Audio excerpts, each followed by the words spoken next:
Então, eu vou falar 5 coisas, tá? Você está piorando a sua ansiedade se você faz uma delas. Primeiro, se você ainda não aprendeu a reconhecer que você é ansiosa, é ansioso, se você ainda não aprendeu a fazer esse reconhecimento, você está em maus lençóis, porque a ansiedade vai vir, vai começar a aumentar, ela vai evoluir e dali a pouco você vai estar tendo uma crise. Tá, Inês, mas como é que a gente sabe, né? Primeiro, vamos entender por que a gente não reconhece. Primeiro, preocupação parece algo normal, né? E até certo ponto nós nos preocupamos, parece que é da natureza humana ficar pensativo, preocupado com um ente querido, alguém que se afasta por muito tempo, alguém que adoece, preocupados conosco, com a nossa saúde. Só que essa preocupação, ela é um medo básico que nos ajuda a sobreviver. Quando ela é excessiva, e na ansiedade nós temos uma preocupação excessiva, aí nós já estamos fora desse âmbito da normalidade.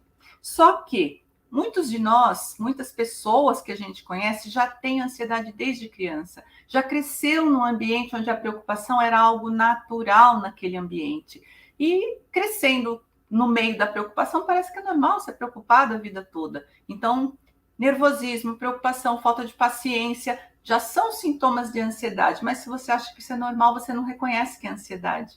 E aí você deixa isso passar, avançar até se tornar um transtorno mais grave, e aí nós vamos ter todos aqueles desdobramentos que eu falei agora há pouco. Qual é o segundo sinal, a segunda coisa que você pode estar fazendo sem perceber que eventualmente está piorando a sua ansiedade? Não se dar conta de que existe algo que está aumentando a sua ansiedade. É diferente isso, tá? A preocupação é algo dentro de mim. Algo que está piorando pode ser dentro, mas pode ser fora também. A gente chama isso de gatilhos. Existem gatilhos internos e gatilhos externos. E além dos gatilhos internos e externos, os fisiológicos. O gatilho externo é aquele evento que acontece do lado de fora. Por exemplo, eu assisto um noticiário e começo a ficar ansiosa, preocupada que aquilo que está falando lá na notícia pode acontecer comigo, ou na minha casa, ou na minha vizinhança. E aquilo começa a aumentar o meu estado de ansiedade. Como é que eu sei que a minha ansiedade aumentou? Começo a pensar demais sobre aquilo, ter pensamentos negativos, acreditar que aquilo vai acontecer comigo, aquilo me desestabiliza emocionalmente de alguma forma.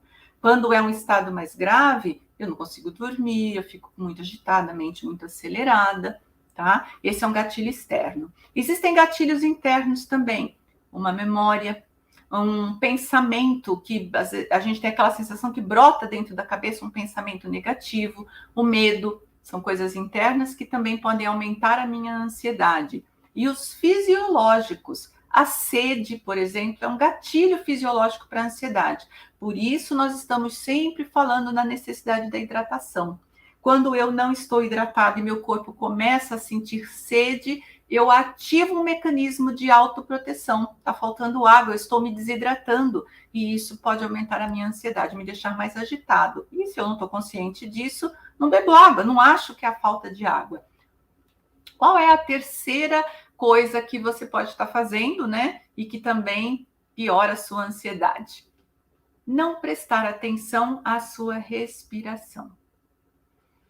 Pois é, nós respiramos naturalmente. A respiração não é controlada pela nossa mente consciente, ela é controlada pela nossa mente inconsciente, que como é que eu posso explicar isso para você? Se você tem um celular, aí na sua mão você vai entender. O celular tem uma coisa chamada memória RAM, que é todo um mecanismo interno do celular que a gente não mexe nele, a gente não tem acesso a ele, e ele faz com que o celular funcione. Nós temos também dentro de nós um mecanismo que nós não acessamos e que faz com que a gente funcione. Então, enquanto você está aqui me assistindo, você está respirando e mais do que isso, os seus pulmões estão fazendo uma troca gasosa. Está entrando oxigênio e está saindo gás carbônico. E a gente não está nem tomando consciência disso. Eu acabei de jantar, comi alguma coisa agora há pouco. Está acontecendo uma digestão no meu estômago. Eu também não estou cuidando disso. Eu bebo água, os meus rins estão filtrando, né, as toxinas do meu organismo. Essa é a parte inconsciente, eu não cuido disso. Então, eu não preciso me preocupar em respirar. Eu vou respirar o tempo todo porque isso está controlado pela mente inconsciente. Ok. Porém, na ansiedade, nós temos uma tendência a tensionar essa região, que são os ombros, né? A região do trapézio, que a gente chama. A gente ergue isso daqui, presta atenção se você não faz isso de vez em quando. E a gente respira curto, a gente tem uma respiração pequena, né? E quando eu entro em crise, aí eu quero encher o pulmão de qualquer maneira, porque eu tenho a sensação de falta de ar. Começo a puxar o ar com força, até me sentir tonta, né? Então, tomar consciência da sua respiração e trabalhar sobre ela. Vamos lá para o quarto item, para a quarta coisa que você pode fazer sem saber e que piora a sua ansiedade. Não pratique exercícios físicos com regularidade. Pois é, né? Sedentarismo e ansiedade andam de braços dados.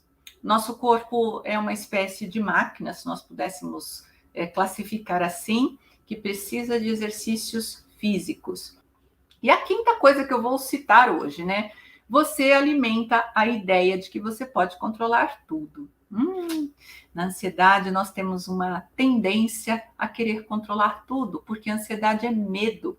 E medo do futuro, medo de que algo ruim aconteça, medo que alguma tragédia aconteça. Então, para amenizar essa sensação de medo, nós nutrimos na nossa cabeça a ilusão de que nós temos que controlar tudo, né? O movimento dos nossos filhos, a organização da casa, o tempo, para que nada dê errado, porque nós estamos com medo, né? Só que, como eu falei, isso é uma ilusão, né? Nós controlamos pouquíssimas coisas, a maioria das variáveis nos escapam. Então, abandonar essa ideia, né? A ideia de ser responsável por tudo que acontece à sua volta e querer controlar. Esse é um caminho para o aumento da ansiedade.